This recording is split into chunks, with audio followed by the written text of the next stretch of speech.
James is 17 years old. He has not experienced emotions since childhood, but he meets Alyssa, who gives him strange feelings. He wants to kill her, but he falls in love and doesn't know how to do it. We're at your house. Yeah, sure.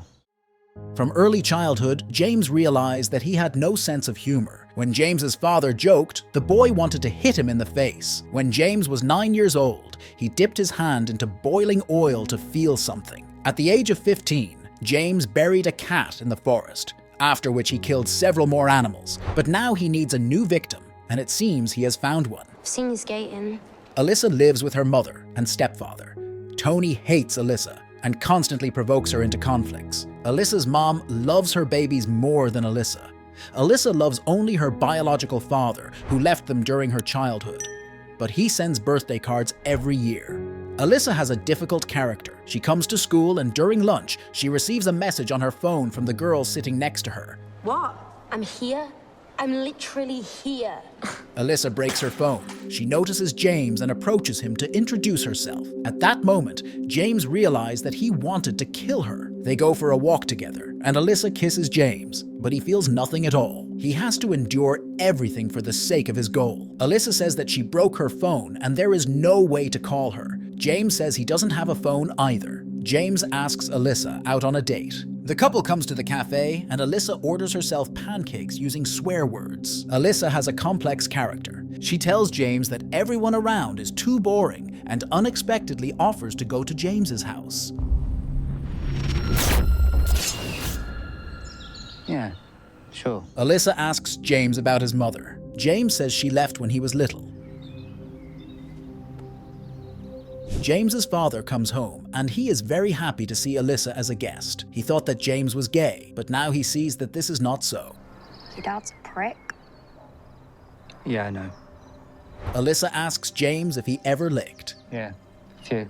Alyssa offers to do this tomorrow at his house at 11 o'clock. James was ready for the meeting an hour before the appointed time. He prepared the knife and waited for Alyssa to come. But at this time, Alyssa helped her mother. Tony approaches Alyssa and asks her to leave the house forever. He says it will be better for everyone. Alyssa sees her mother and realizes that Tony is right. Alyssa comes to James and takes off her clothes. I kind of think I could fall in love with him. But James thinks about at what moment it is better to kill her. Alyssa suggests that James escape the city. She says that nothing holds them here and no one needs them. James agrees with her and offers to take his father's car.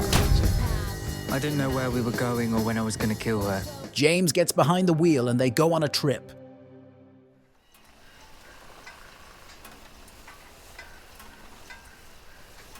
Alyssa enjoys her free life, but James only thinks about how she will scream when he pulls out his knife. Alyssa says that now they can do whatever they want and no one can stop them.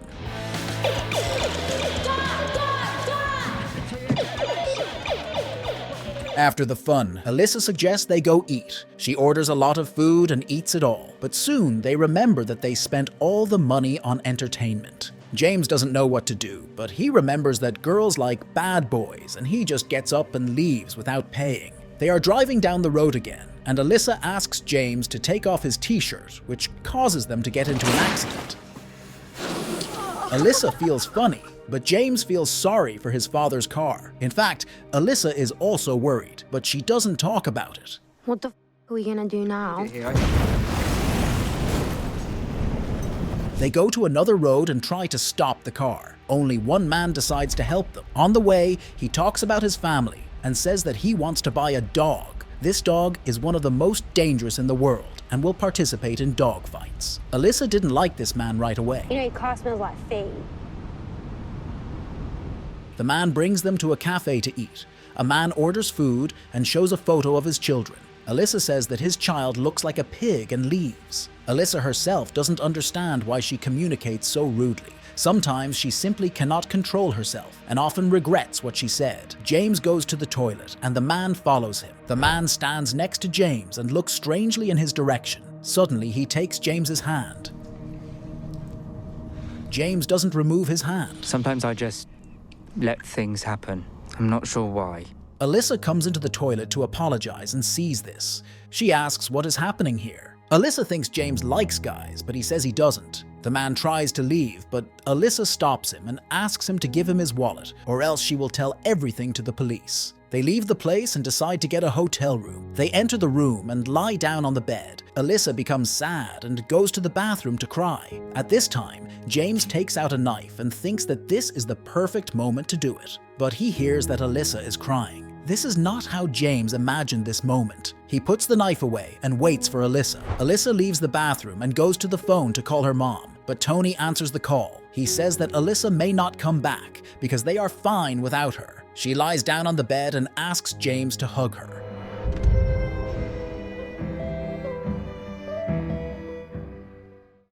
James's father decides to call the police. Alyssa wants to go to her father, but she is afraid that he will not recognize her. Alyssa says they need to wait a little before going to her father. They find a large house, and Alyssa decides to live in it for a while. The house has no CCTV cameras and no alarm system. Alyssa simply breaks the window and goes inside. She finds alcohol and offers James a drink. In the evening, they both get drunk and Alyssa starts dancing. Alyssa asks James to close his eyes and feel the music, and James relaxes and starts dancing. Alyssa kisses him and asks him to sit on the sofa. She takes off his pants and gets to work, but James stops her because the photo of the owner of the house bothers him. Alyssa gets offended by James and leaves. James felt something for the first time.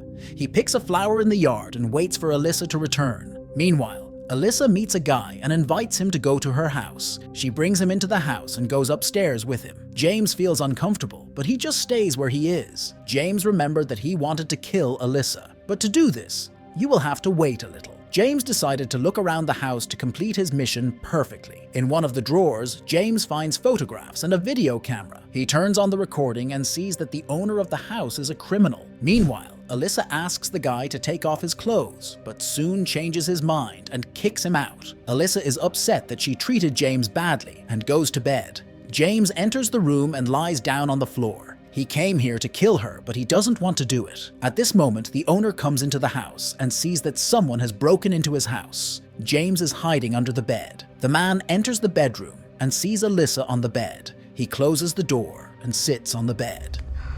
Please don't. He guesses that Alyssa has never had a man before. He starts touching her and leans on top of her, but James uses his knife to save Alyssa. The man falls to the floor and realizes that his end has come. James says he needs to call the police and tell them it was self-defense, but Alyssa says the police won't believe them because they broke into his house. Then they decide to remove all the evidence, but they cannot lift the body. They decide to leave the body here and begin cleaning the apartment. They wash the floors, wipe off all fingerprints, and throw away the trash. James hides the knife in the most obvious place. James goes up to the bedroom and looks at the man's body. He thinks that he accomplished his goal, but he imagined it differently. James does not feel joy or pleasure. He's scared because of what he did. Alyssa asks what he is doing. She thinks James is dangerous.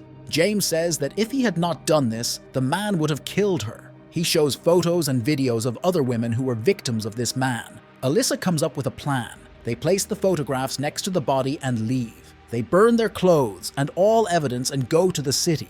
Alyssa says they need to change their appearance so the police don't find them. Turns out James is quite a good hairdresser. Alyssa has changed a lot after what happened. James noticed that she was afraid of him. She asks James where he got the knife. James says he always carries it with him. Alyssa doesn't like his answer. Meanwhile, the mother of the murdered man comes into the house. She burns all the photographs and calls the police.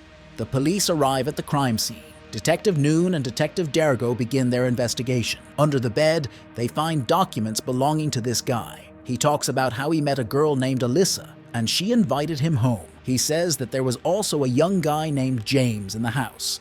The police put them on the wanted list. James and Alyssa arrive at the cafe, and James notices that Alyssa is afraid of him. He asks, why is she acting like this? Alyssa says she constantly thinks about how James uses his knife. James tries to cheer Alyssa up, but she goes to the toilet and runs away. James waited for her for another 30 minutes, but soon realized that Alyssa had left. He doesn't know where to go, and realizes that Alyssa was the only meaning of his life. James feels lonely. He approaches a group of guys and they beat him up. James thought that he was Alyssa's protector, but he was wrong. I was never Alyssa's protector. She was mine.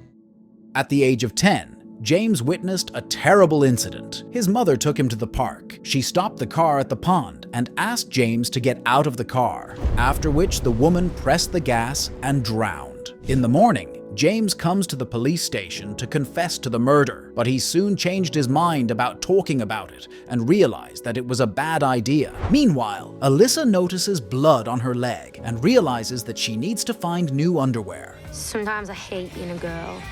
She goes into a nearby store and steals women's panties, but the security guard catches her and takes her away to his office. He says that he will call the police, but he is distracted. A man tells the guard that his daughter is lost. Alyssa takes the opportunity to escape. In an alley, Alyssa finds a little girl and helps her return to her father. The guard takes Alyssa back to his office and treats her to cookies. He allows her to keep the stolen things and lets her go. Meanwhile, two detectives visit James and Alyssa's parents.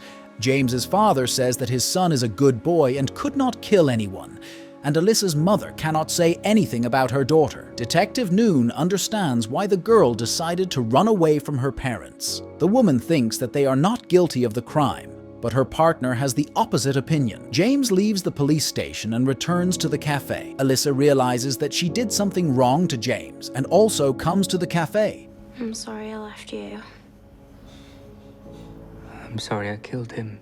Alyssa offers to go together to her father. Meanwhile, the police find a knife that James hid in the most obvious place. In the evening, James and Alyssa steal a car. James learned this when he was a child. They drive all day and have fun, but soon they run out of gas. They stop at a gas station and Alyssa offers to fill up the car and quickly leave without paying. But the woman manager understands that the teenagers want to deceive her. She asks James to turn off the engine. Alyssa begins to improvise and goes to the cash register to pay, but she has no money. The young cashier wants to help because the woman is treating him very badly. James runs into the store and threatens the woman with a gun. Although he doesn't actually have a gun, the cashier helps lock the manager in the back room and begins to trash the store. He wants to go with new friends, father, but they find out that he has not lived there for a long time. Meanwhile, Detective Noon comes to talk with the mother of the deceased. The woman gives the detective a camera with recordings of her son. The detective shows these recordings to his partner, but she's still going to put James behind bars because his father identified the knife. Detective Noon believes it was self-defense and wants to help the teenagers, but the second detective doesn't care about their fate. Alyssa comes to Alyssa's father, but find out that he has not lived there for a long time. The woman gives them a new address. On the way, their car breaks down and they decide to walk. Meanwhile, the police receive video footage from a gas station where they are robbing a gas station. Detectives immediately go there. Alyssa and James find Alyssa's father. The man lets them into his house. James immediately realizes that Alyssa's father is not the person who can help them. The man pretends to be glad to see his daughter. Smoke? Alyssa wants to stay the night with him, but Leslie doesn't want to complicate her life. However, he still allows me to stay. Of course you can. You're my blood girl. In the morning, Leslie shows what a free life is. He doesn't work anywhere and drinks beer all the time. He invites James to mark the knives. James wins the competition. Leslie wants to know if Alyssa loves him. Yeah. I've never met someone like Leslie, not an adult. Leslie invites the teenagers to take a ride on his boat, but they are interrupted by a strange man. Alyssa's father says that he will have to do a little work.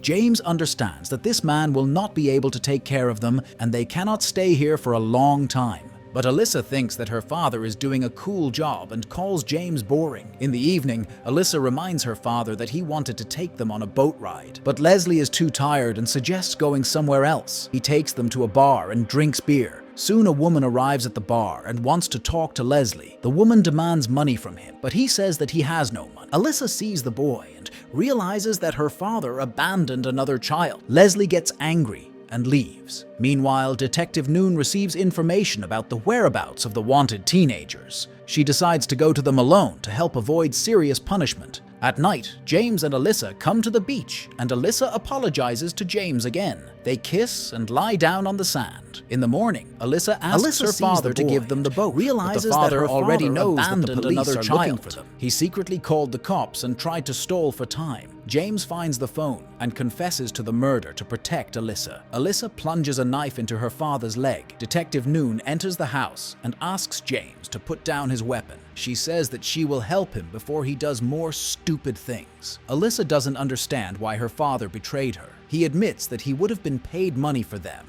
and that he did not send her postcards. Alyssa finds out that a mother made greeting cards for her herself. Alyssa hears the siren and knocks the detective out. She's going to leave James. They run to the beach to sail away on a boat, but do not have time. James apologizes to Alyssa and slaps her in the face. He takes the weapon and runs into the distance. Alyssa realizes that James is going to sacrifice himself for her. She tries to stop the police, but it is too late. James made his choice. If you want to see a continuation, like the video and click on the bell to be the first to watch new videos.